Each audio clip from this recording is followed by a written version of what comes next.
is now in session. Good afternoon, ladies and gentlemen. Welcome back to the Pennsylvania College Basketball Court, or the PCBC for short.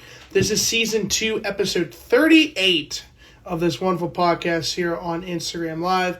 I just want to mention, it's St. Patrick's Day. Happy St. Patrick's Day to everybody. It's been a week now since I have filmed, since last week's episode, which gave us an idea of who was in the Atlantic Region Tournament and the Division II Tournament overall. Let me fire this up real fast. Games I wanted to talk about anyways with the Division II Men's Basketball Tournament. On today's episode, we're going to be doing a recap of the quarterfinals and the semifinals of the Atlantic Region Tournament, along with some games that I was kind of surprised in terms of upsets in the first couple rounds of the Division II Tournament.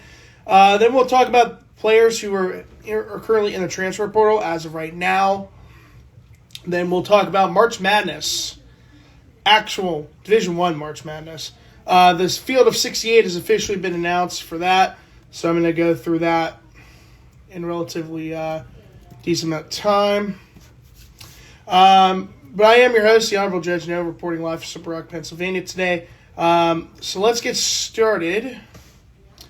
Let me fire this up, double check to make sure I'm on the right track. I think we're good. Let's go to the bracket. And then let's talk about the Atlantic region. All right, so we're going to go by times in terms of when these games occurred. So first off, we go to the Saturday matchups. So the first 4 games of the Atlantic Region Tournament, the quarterfinals. We start with the 12 o'clock game. This originally was a 2:30 game, but it ended up becoming the noon game, the first matchup of the Atlantic Region. The 3-6 matchup between the CIAA Men's Basketball Tournament champions in Virginia State, taking on the 6th seed Westchester Golden Rams. In the first half, Virginia State outscored Westchester 34-21. In the second half, Virginia State outscored Westchester 46-43.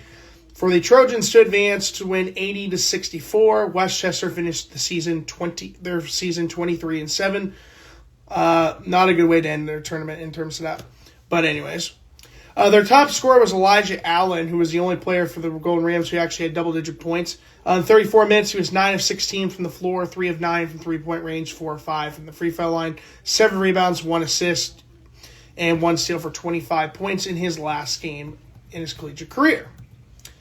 In the first half, Westchester shot 25% from the floor, 16.7% from three-point range, and 55.6% from the free throw line. In the second half, they shot 48.4% from the floor, 30.8% from three-point range, and 69.2% from the free throw line. Overall, the Golden Rams of Westchester shot 22 of 59 from the floor at 37.3%, 6 of 25 from three-point range at 24%, and 14 of 22 from the free throw line at 63.6%. For Virginia State, their top scorer was Jared White, who in 22 minutes was 5 of 10 from the floor, 4 of 7 from three-point range, 6 of 6 from the free throw line, 4 rebounds for a total of 20 points.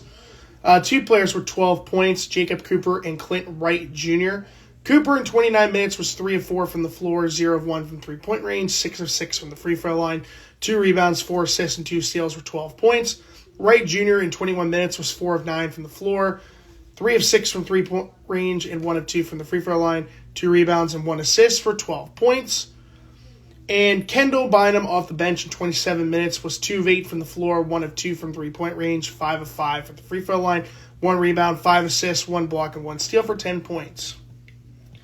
In the first half, Virginia State shot 35.7% from the floor, 33.3% from three-point range, and 78.6% from the free throw line. In the second half, they shot 48% from the floor, 66.7% from three-point range, and 84.2% from the free throw line. Overall, the Trojans of Virginia State shot 22 of 53 from the floor at 41.5%, 9 of 18 from three-point range at 50%, and 27 of 33 from the free throw line at 81.8%. The second game of the quarterfinals was a 2:30 start between the 2 versus 7 matchup. The number 2 seed and 2-time defending PSAC Conference tournament champions in the Gannon Golden Knights, taking on the surprising 7th seed East Stroudsburg Warriors in round 1. In the first half, Gannon outscored East Stroudsburg 38-37. In the second half, Gannon outscored East Stroudsburg 61-37 for the Golden Knights to advance to the round of 32 as they went 99-74 over East Stroudsburg. All these matchups were being played at the Academic Sports Recreational Complex in West Liberty, West Virginia. Top scorer for East Stroudsburg was Evan Morton, who in 33 minutes was 6 of 12 from the floor, 3 of 5 from three-point range, and 2 of 2 from the free throw line, 2 rebounds, 1 assist, and 2 steals for 17 points. Lakeem McKinley in his last game in his collegiate career for East Stroudsburg, after 6 long years, in his last game came off the bench and played 22 minutes, going 4-13 from the floor, 0 of 3 from three-point range, 8 of 10 from the free throw line, 8 rebounds, 5 assists, 4 steals for 16 points. Nasir Griffin off the bench in 22 minutes was 2 of 5 from the floor, 1 of 2 from three-point range, 9 of 10 from the free throw line, 7 rebounds, 1 assist, 1 block, and 1 steal for 14 points. And Cam Young also came off the bench in 21 minutes, was 5 of 8 from the floor, 0 of 1 from three-point range, 1 of 2 from the free throw line, 3 rebounds, 1 assist, 1 block, and 1 steal for 11 points. In the first half, East Stroudsburg shot 35.5% from the floor, 33.3% from three-point range, 91.7% from the free throw line. In the second half, they shot 35.5% from the floor, 18.2% from three-point range, and 72.2% from the free throw line. Overall, the Warriors of East Stroudsburg shot 22 of 62 from the floor at 35.5%, 6 of 23 from three-point range at 26.1%, and 24 of 30 from the free throw line at 80%. East Stroudsburg finished their season 21-9. For Gannon, their top scorer recorded a double-double, and that was Tasman Goodrick. In 26 minutes, he was 10 of 14 from the floor, 7 of 13 from the free throw line for 11 rebounds, 3 assists, 2 blocks, and 2 steals for 27 points. The PSAC tournament MVP, Pace Proser, freshman, in 28 minutes was 7 of 14 from the floor, 1 of 6 from three-point range, 5 of 6 from the free throw line, 4 rebounds, 7 assists, and 2 steals for 20 points. Ernest Shelton in 28 minutes was 5 of 16 from the floor, 0 of 6 from three-point range, 3 of 4 from the free throw line, 8 rebounds, 2 assists, and 1 block for 13 points. And Justin DeBuck in 22 minutes was 5 of 9 from the floor and 0 of 1 from three-point range, 2 rebounds, 2 assists, and 1 steal for 10 points. In the first half, Gannon shot 33.3% from the floor, 14.3% from three-point range, 62.5% from the free throw line. In the second half, they shot 60.5% from the floor, 41.7% from three-point range, 66.7% from the free throw line. Overall, the Golden Knights of Gannon shot 36 of 77 from the floor at 46.8%, 7 of 26 from three-point range at 26.9%, and 20 of 31 from the free throw line at 64.5%. Game 3 of 4 from the quarterfinals was the 1-8 matchup between the host, West Liberty, and the number 8 seed, Bluefield State, Big Blue. In the first half, West Liberty outscored Bluefield State 44-36. In the second half, Bluefield State outscored West Liberty 48-47. For West Liberty, though, unfortunately, they did make it to the second round yet again, winning 91-84. I believe this was the closest matchup of the quarterfinal matchups. So really impressive that Bluefield State put up a fight. I thought this game would have been a blowout, but props to the Big Blue for putting up a fight against a very, very good Hilltopper team. The top scorer for Bluefield State was Jordan Hins. 36 minutes was 8 of 15 from the floor, 5 of 6 from three-point range, 7 rebounds, 2 assists, 1 block, and 1 steal for 21 points. 2 players with 15 points, Terrell Williams and Larry Howell. Williams, as a starter in 33 minutes, was 6 of 11 from the floor and 3 of 5 from the free throw line, 9 rebounds, 2 assists, and 2 steals for 15 points. Howell, off the bench in 28 minutes, was 7 of 15 from the floor and 1 of 3 from three-point range, 6 rebounds, 1 assist, and 1 steal for 15 points. 2 players with 11 points, Shannon Carter and Trevon Cooper. Carter, in 31 minutes, was 4 of 12 from the floor and 3 of 4 from the free throw line, 8 rebounds for 11 points. Cooper in 28 minutes was 4 of 6 from the floor, 0 of 1 from three-point range, 3 of 3 from the free throw line, 5 rebounds, 1 assist, and 2 blocks for 11 points. In the first half, Bluefield State shot 36.1% from the floor, 42.9% from three-point range, 70% from the free throw line. In the second half, they shot 55.9% from the floor, 50% from three-point range, and 87.5% from the free throw line. Overall, the Big Blue of Bluefield State shot 32 of 70 from the floor at 45.7%, 6 of 13 from three-point range at 46.2%, and 14 of 18 from the free throw line at 77.8%. For West Liberty, their top scorer was J.J. Harper. In 31 minutes was 7 of 12 from the floor, 1 of 5 from three-point range, 1 of 2 from the free throw line, 7 rebounds, 5 assists, 3 blocks, and 2 steals for 16 points. Kyler DeAugustino in 28 minutes was 7 of 19 from the floor, 0 of 2 from three-point range, 1 of 1 from the free throw line, 3 rebounds, 3 assists, 1 steal for 15 points. Landon Schuler and Cameron Tinsley both recorded 11 points. Both players came off the bench. Schuler in 23 minutes off the bench was 5 of 8 from the floor, 0 of 1 from three-point range, 1 of 4 from the free throw line, 5 rebounds, 4 assists, 1 block, and 2 steals for 11 points. Tinsley recorded a double-double for the Hilltoppers in 22 minutes, going 3 of 8 from the floor, 3 of 7 from three-point range, 2 of 2 from the free throw line, 10 rebounds, which 9 of the 10 were defensive. Of his 10 rebounds were defensive rebounds, along with 2 blocks and 1 steal for 11 points. In the first half, West Liberty shot 40% from the floor, 34.8% from three-point range, 0% from the free throw line, going 0 of 2.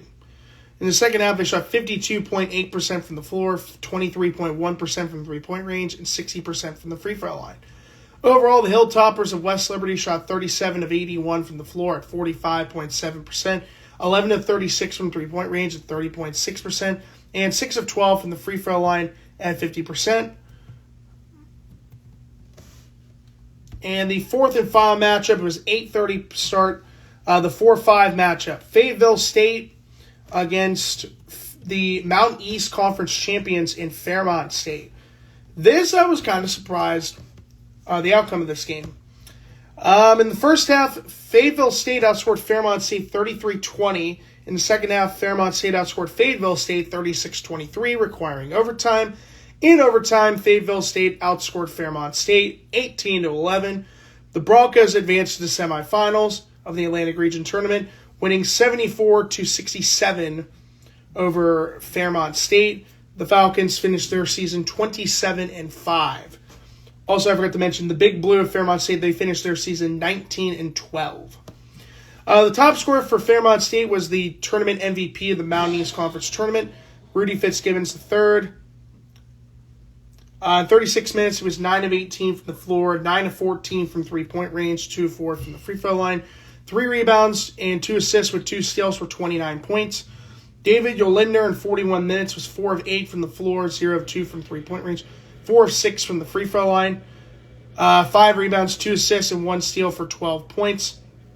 Although I will give a shout out to Andre Henderson going 1 of 10 from the free throw line. Oh, jeez. And had 9 points. I wonder why they lost this game. I'm probably going to guess it's because of their free throw shooting, but we'll see here in just a moment. In the first half, Fairmont State shot 33.3% from the floor, 30.8% from three-point range, 25% from the free throw line. In the second half, they shot 42.9% from the floor, 40% from three-point range, 42.9% from the free throw line. In overtime, they went 4 of 8 from the floor at 50%, 2 of 4 from three-point range at 50%, and 1 of 2 from the free throw line at 50%.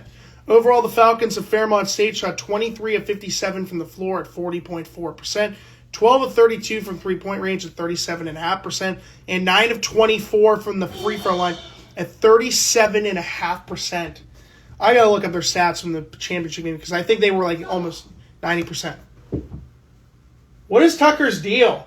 I don't know what they're doing. Literally, I think they're going after that bowl. If I have to, I'll bring them in. Get in here. Now. Both of you. Thank you. Hopefully not.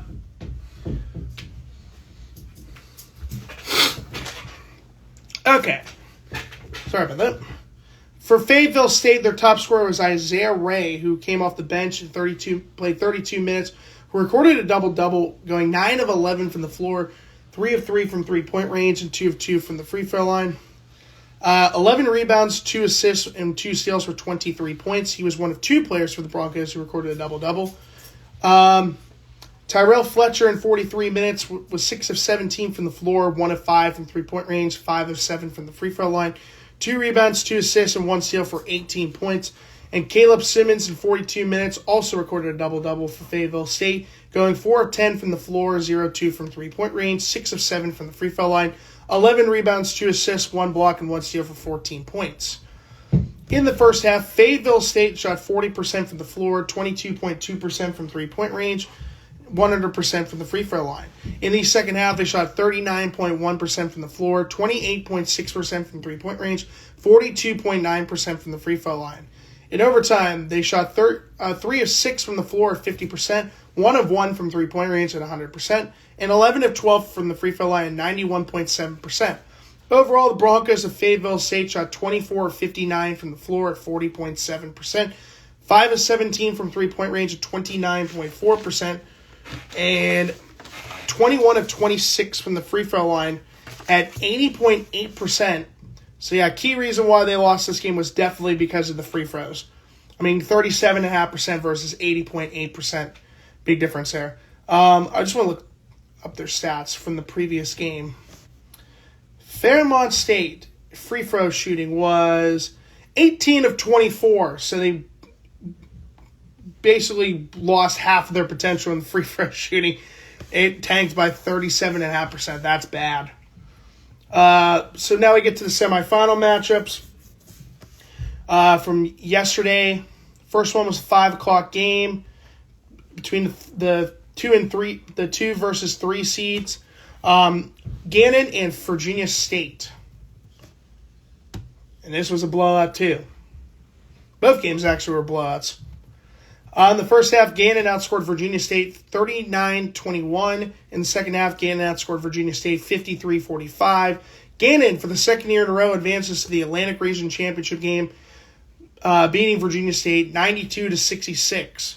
Virginia State finished their season 22-9.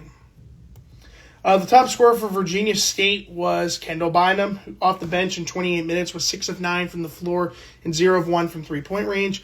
1 rebound, 2 assists, and 1 steal for 12 points. Clint Wright Jr. in 22 minutes was 4 of 11 from the floor, 2 of 8 from three-point range, 1 of 2 from the free throw line, 2 rebounds, 1 assist, and 1 block for 11 points. In the first half, Virginia State shot 32.3% from the floor, 0% from three-point range, going 0 of 5, 1 of 2 from the free throw line at 50%. In the second half, they shot 48.5% from the floor, 22.2% from three-point range, 61.1% from the free throw line. Overall, the Trojans of Virginia State shot 26 of 64 from the floor at 40.6%, 2 of 14 from three-point range at 14.3%, and 12 of 20 from the free throw line at 60%.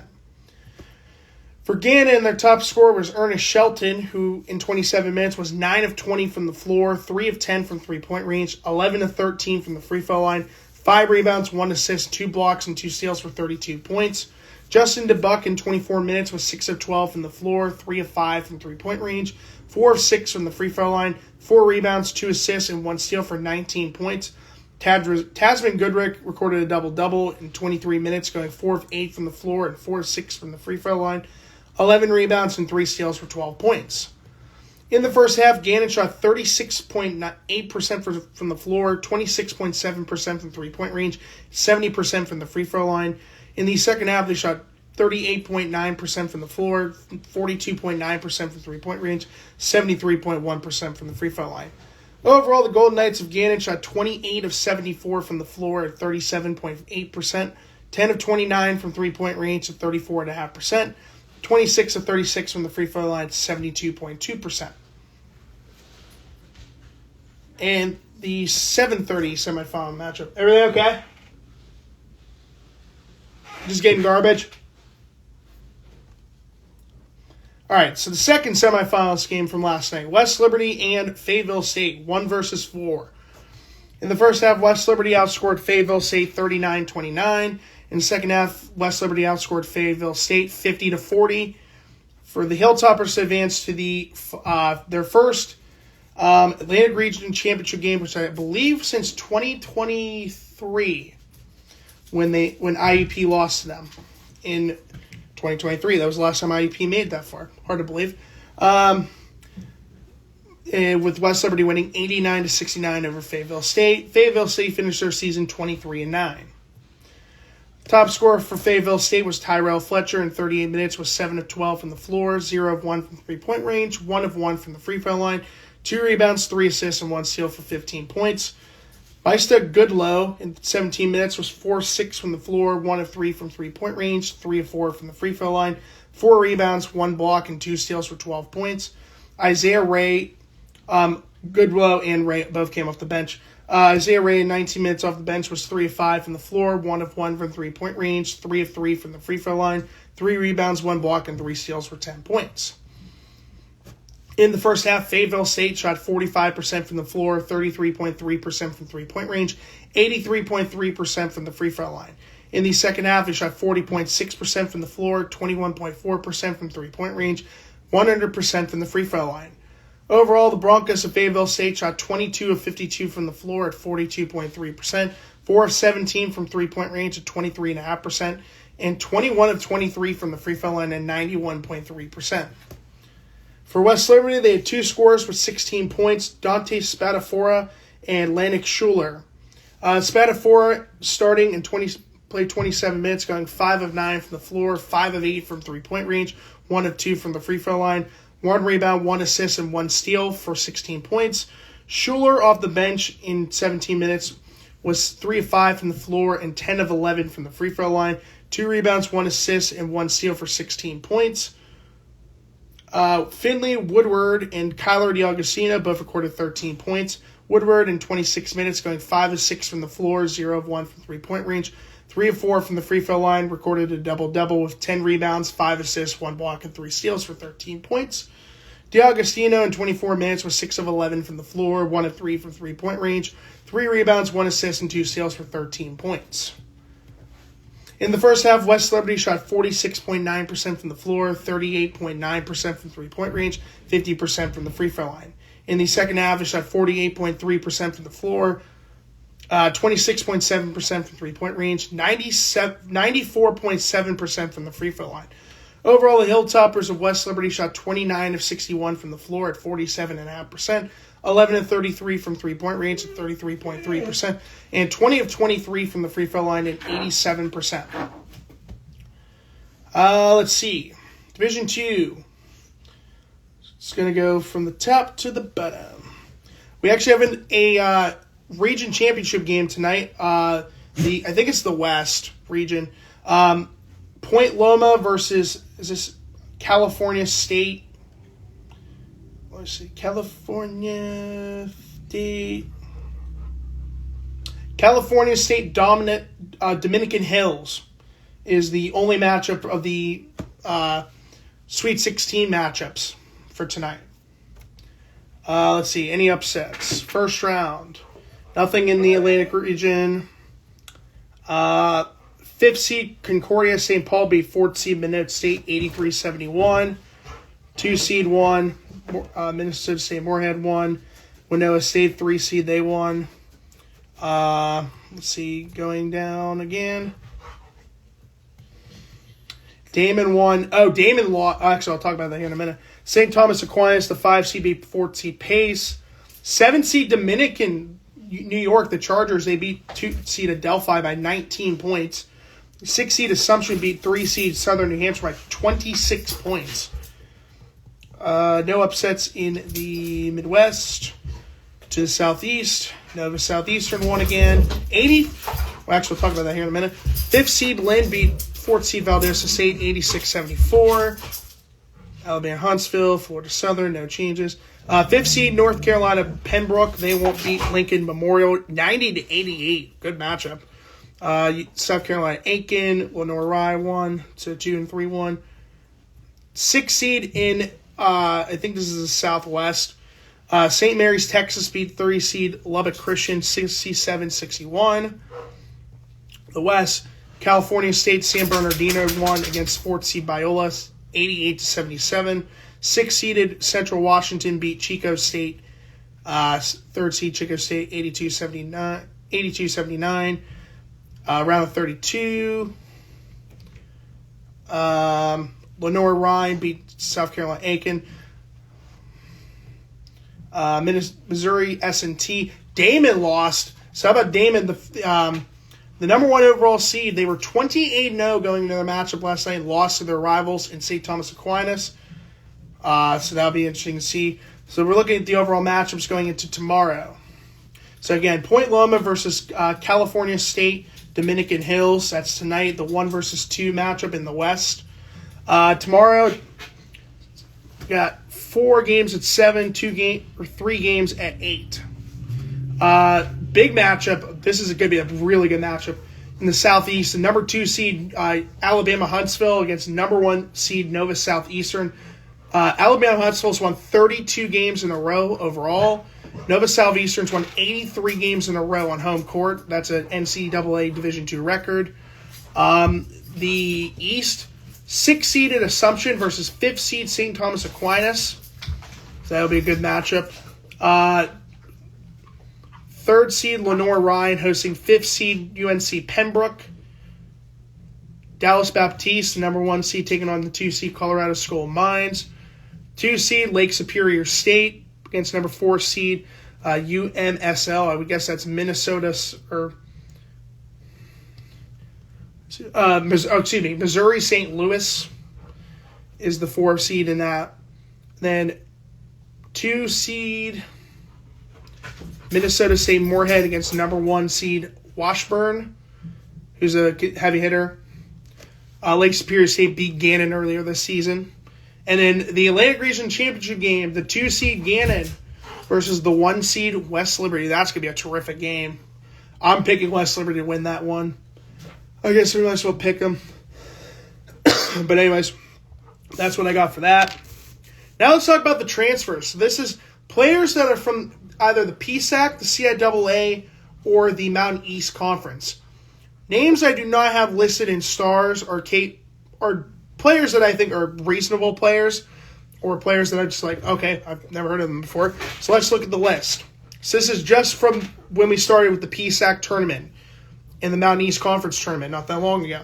So about a week and a half ago, we have this many players. Now, there is a couple I did forget, but there's a couple from other schools that are not part of these conferences with the Atlantic region that I just was like, oh, okay, might as well give them a shot. Donovan Hill of Shippensburg, Kent Oiler of Bloomsburg, Jaden McGee of Kutztown, Amir Cunningham of Kutztown. Tasa Sofanos from South Carolina Beaufort. He's a Pittsburgh native. That's why I put him down there. Jordan McKean of South Carolina Beaufort. Arthur Cox of West Virginia State. Kevin Coleman of Lock Haven, also known as Boogie Cousins. Jalen Stewart of West Liberty. So he's back in the portal again for the 2nd year in a row. He was originally last season from IUP, went to West Liberty, didn't even play a game with the Hilltoppers. Nate Mims of West Virginia State, Miguel Martinez of West Virginia State, Juju Pagan of Kutztown, CJ Meredith of Charleston, part of the Mountain East Conference, Leighton Freed of Mansfield, Andrew Samoa of Seton Hill, Kristen Atwell of South Carolina Beaufort, Sterling Scott of Mansfield, Julian Wilson of Mansfield, Marco Pacheco Padilla of Davis and Elkins, Georges Archer of Concord, Jay Sean Freeman of Frostburg State. Now these final, what do we got? 1, 2, 3. Final 5 players I have besides the one I actually have listed as a big name player are from today. So the players from today, Jay Sean Freeman of Frostburg State, Derek Anderson of Lake Erie College. So he's back in the portal again. He was with Gannon. He'll be with his 4th school because he was a BC3 pioneer. Then went to Gannon, then went to Lake Erie this year. Now he's back in the portal again. Dayton Montague of Bowie State, Jaden Montgomery of Mansfield, Kaba Murray of IUP. So we do have a player from the Crimson Ox that is leaving via the transfer portal. So that's 4 players from IUP this season that are leaving, either due to graduation or the transfer portal. We'll see if there's any more. And Chase Jackson of Lincoln. Bigger name players, and I think these guys are, and some of these guys are superstars, and some of the best players in the conference from wherever they're from. We start off with Keith Pallick III of California, Sean Ely of Wheeling, Jalen Bryant of Kutztown, who was top 2 scorer in the PSAC this season. Big name here, probably the biggest name on this list besides another guy we'll talk about here in a little bit. Donald Whitehead Jr. of California. He was the PSAC Athlete of the Year in the West. For the second year in a row, the PSAC West Athlete of the Year enters the transfer portal. So he's going to go in the footsteps. My guess, he's going to go D1. He's going to follow the footsteps of KJ McClure going D1. Bryson Lucas of California. He was the recent PSAC West Defensive Player of the Year before Sinker Everin of Edinburgh won that award. But he has not put his name in yet, so we'll keep an eye on that. Baker Cleveland of Lincoln, one of the best players in the CIAA. Ja'Cory Lipkins, big name. He was the Mountain East Freshman of the Year. Jay Slack of West Virginia State. Jaden Baker of Frostburg State, one of the best players in the Mountain East Conference this year. Colin Tolbert of Concord, he was the Mountain East Conference Player of the Year. So the two players of the year in the Mountain East and PSAC West both entered the transfer portal. Probably will both go D1. And then Corey Boston today of Concord announced he was in the transfer portal as well. So that's a lot of names, and we still got a long way to go. And I would bet there's going to be more coming up soon. I would bet Gannon's going to get some big name players. I would bet West Liberty is going to get some big names here relatively soon. So that's that. Now let's look at the 2025 March Madness bracket, field of 68. So we start with the first four tomorrow. The first four matchups will be tomorrow, 2 games tomorrow and 2 games on Wednesday. 16 seeded in the South, St. Francis, Pennsylvania against Alabama State. The winner of this game takes on the number 1 seed in the South and the number 1 overall seed in the NCAA men's basketball tournament in Auburn. Following that, we have the battle of the 11 seed in the South, North Carolina versus San Diego State. The winner goes on to take on Ole Miss. Then on Wednesday, the 16 seed in the East, Mount St. Mary's and American. The winner goes on to face Duke. And good news is Cooper Flagg is coming back for March Madness. That's the best news we could hear. Then the Midwest, the 11 seed Xavier versus Texas. The winner of this matchup goes on to face Illinois. Now let's look at the official bracket. In the South, these 2 games will be in Lexington, along with the round of 32. The number 1 seed Auburn, again, they're number 1 overall seed in this tournament, the Tigers of Auburn. They face the winner of St. Francis, Pennsylvania, and Alabama State. The 8th seed Louisville taking on 9th seeded Creighton. The 4 and 13 versus 13 and 5 versus 12 matchups in the South will be in Denver. 4th seeded Texas A&M against 13th seeded Yale, the champions of the Ivy League. 5th seeded Michigan, the Big Ten champions, going up against the winners of the Big West Conference. And UC San Diego, in their first year of eligibility, make their first tournament. 2 versus 15 and 7 versus 10 in the South. Games will be played in Cleveland. The 2 seed Michigan State taking on 15 seed Bryant, the winners of the American Conference. 7 seed Marquette taking on the 10 seed in New Mexico. 3 versus 14 and 6 versus 11 matchups will be played in Milwaukee. 3 seed is Iowa State taking on 14 seed Lipscomb. And then 6 seed Ole Miss will face the winner of North Carolina and San Diego State from tomorrow. In the East, games being played in Raleigh, North Carolina. So Duke's going to be selling out this stadium for probably the first 2 matchups of their dance to the March Madness tournament. The number 1 seed Duke in the East faces the winner of Mount St. Mary's and American. 8 seed in Mississippi State against number 9 seed Baylor. 4 versus 13 and 5 versus 12s in Seattle. 4th seed is Arizona taking on 13 seeded Akron. 5th seed Oregon against 12th seed Liberty. That's going to be a fun game. In the East, 2 versus 15 and 7 versus 10 seeded games will be in Cleveland. 2 seed Alabama taking on 15th seeded Robert Morris.